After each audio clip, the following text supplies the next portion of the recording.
당신이 지금 눈을 감고 천국을 떠올리면 아마 이런 장면이 펼쳐질 겁니다. 새하얀 구름 위에 세워진 황금문, 하프를 든 날개 달린 천사들, 그리고 온 사방을 채우는 눈부신 빛, 이번엔 지옥을 떠올려 볼까요? 시뻘겋게 이글거리는 불길, 뿔 달린 악마, 그리고 손에 들린 삼지창이 스치듯 지나갈 겁니다. 그런데 만약 지금 당신이 떠올린 이 장면들 중 상당수가 성경 그 어디에도 쓰여 있지 않다면 어떨까요?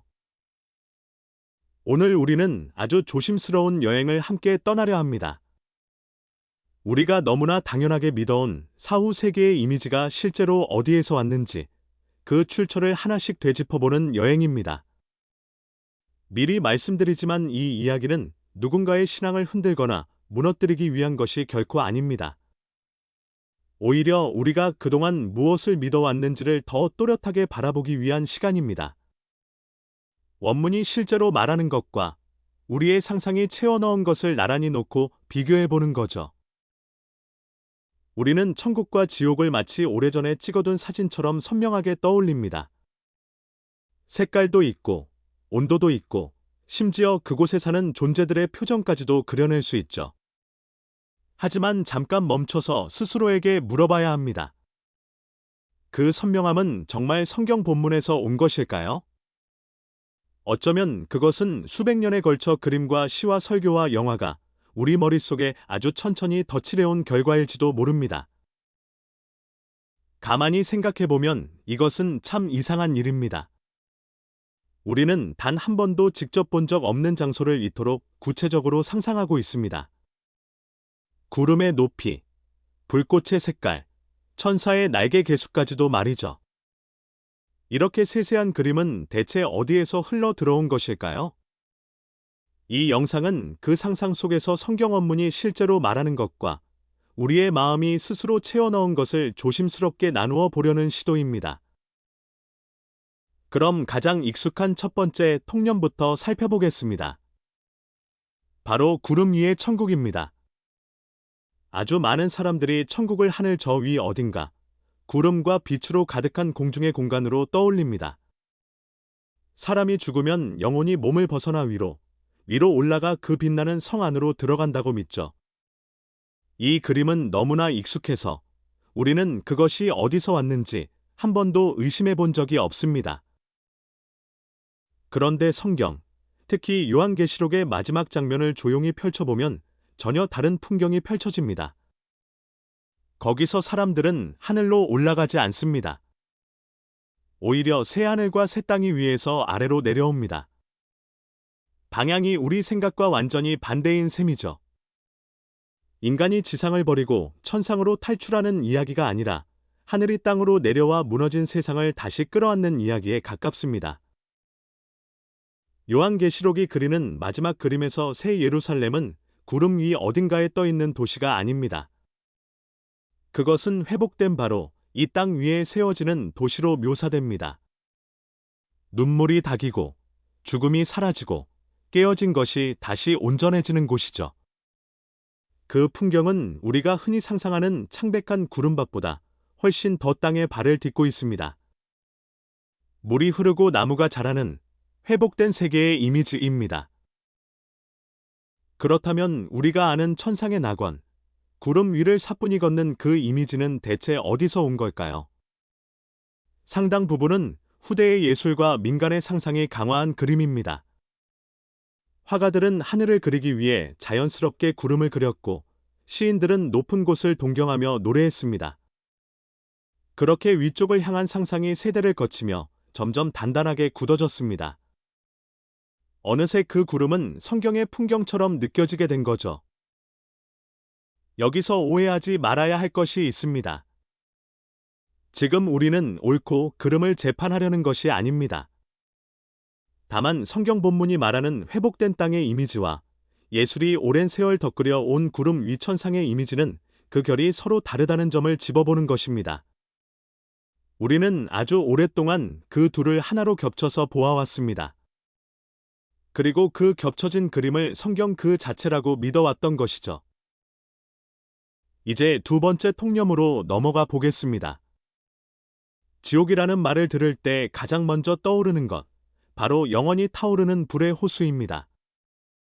붉게 이글거리는 불길, 검은 연기, 끝없이 이어지는 고통의 비명. 이 강렬한 장면 역시 우리 머릿속에 사진처럼 깊이 박혀 있습니다. 그런데 이 불타는 지옥의 이미지에는 아주 뜻밖의 현실적인 뿌리가 숨어 있습니다. 성경에 등장하는 게헨나라는 단어를 혹시 들어보셨나요? 많은 번역본이 이 단어를 지옥이라고 옮깁니다. 하지만 게헨나는 사실 예루살렘 외곽에 실제로 존재했던 골짜기의 이름이었습니다. 이곳은 오랜 세월 도시의 쓰레기를 태우던 소각지였고, 그래서 늘 불과 연기가 피어오르던 장소였죠. 사람들이 잊거지지 않는 불의 골짜기를 심판의 비유로 떠올린 것은 어쩌면 아주 자연스러운 일이었습니다. 그런데 여기서 놀라운 사실이 하나 더 있습니다. 우리가 그냥 하나의 지옥이라고 부르는 그 단어가 원문에서는 사실 서로 다른 여러 개의 단어였다는 점입니다. 어떤 단어는 단순히 무덤, 즉 몸이 묻히는 곳을 뜻했습니다. 또 어떤 단어는 죽은 자들이 머무는 조용한 영역을 가리켰습니다.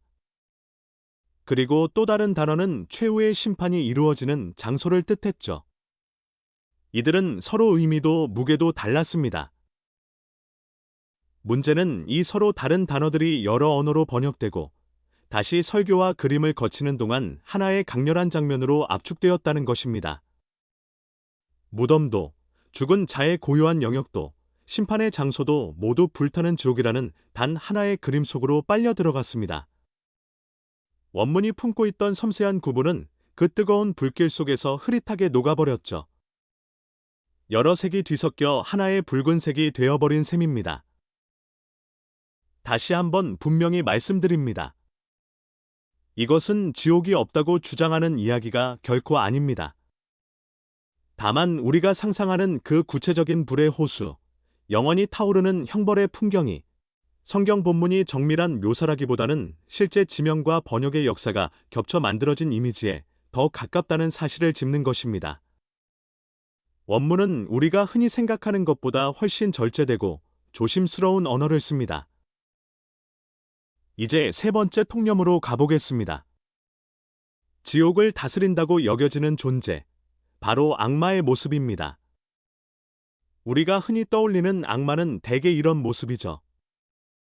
붉은 피부, 머리에 솟은 두 개의 뿔, 갈라진 발굽, 그리고 손에 든 삼지창. 이 형상은 만화에도, 영화에도, 심지어 우리가 매일 쓰는 이모티콘에도 아주 익숙하게 등장합니다. 너무 익숙해서 의심조차 들지 않을 정도죠. 그런데 정말 놀랍게도 이 익숙한 악마의 형상은 성경 그 어디에도 구체적으로 묘사되어 있지 않습니다. 붉은 피부도, 뿔도, 갈라진 발굽도, 삼지창도 본문에는 등장하지 않습니다. 그렇다면 이 강렬한 캐릭터는 대체 어디에서 태어난 것일까요? 그 답은 성경이 아니라 훨씬 더 오래된 이교의 그림들 속에 숨어 있습니다.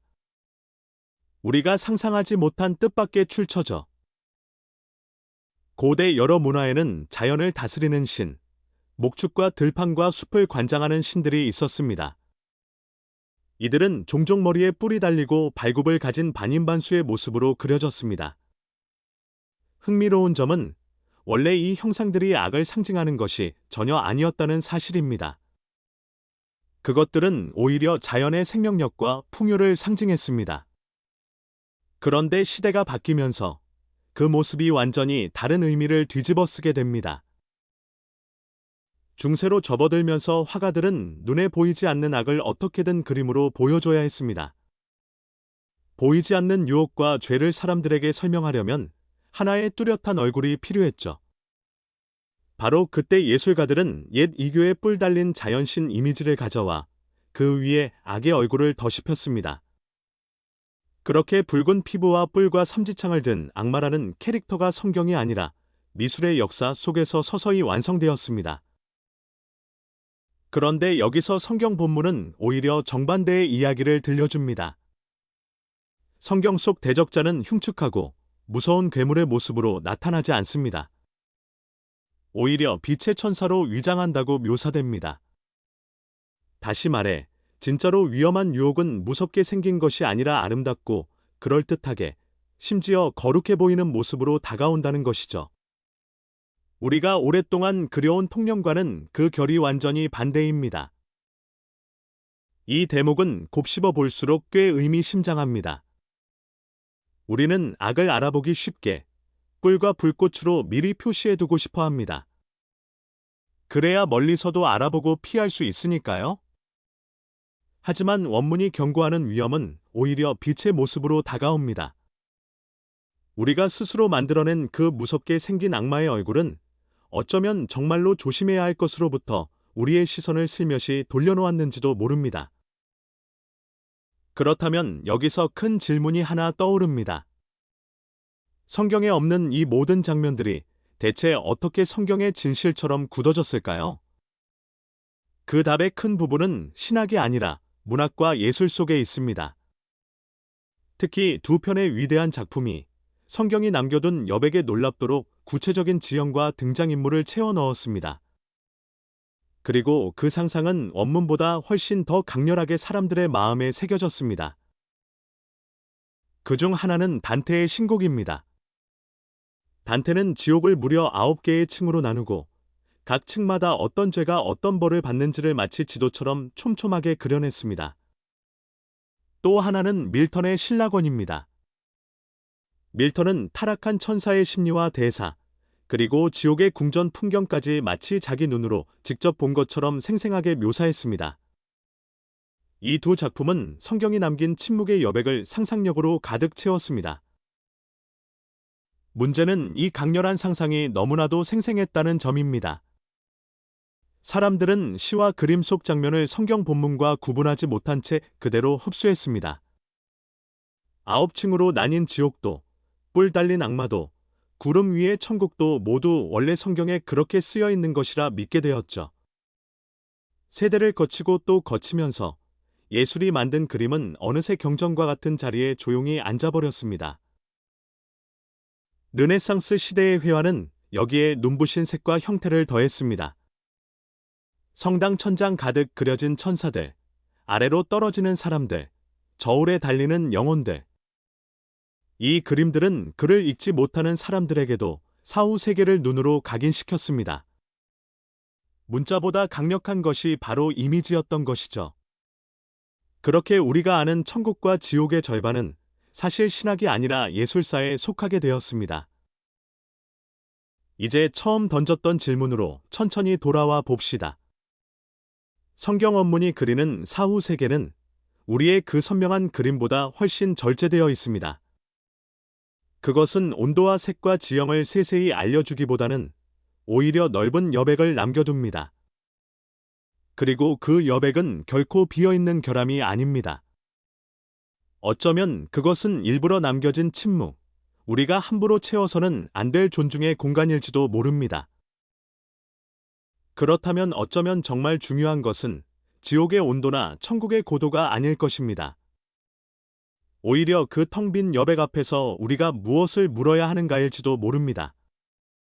화려한 그림이 거치고 난 자리에서 우리는 비로소 더 깊은 질문을 시작할 수 있습니다.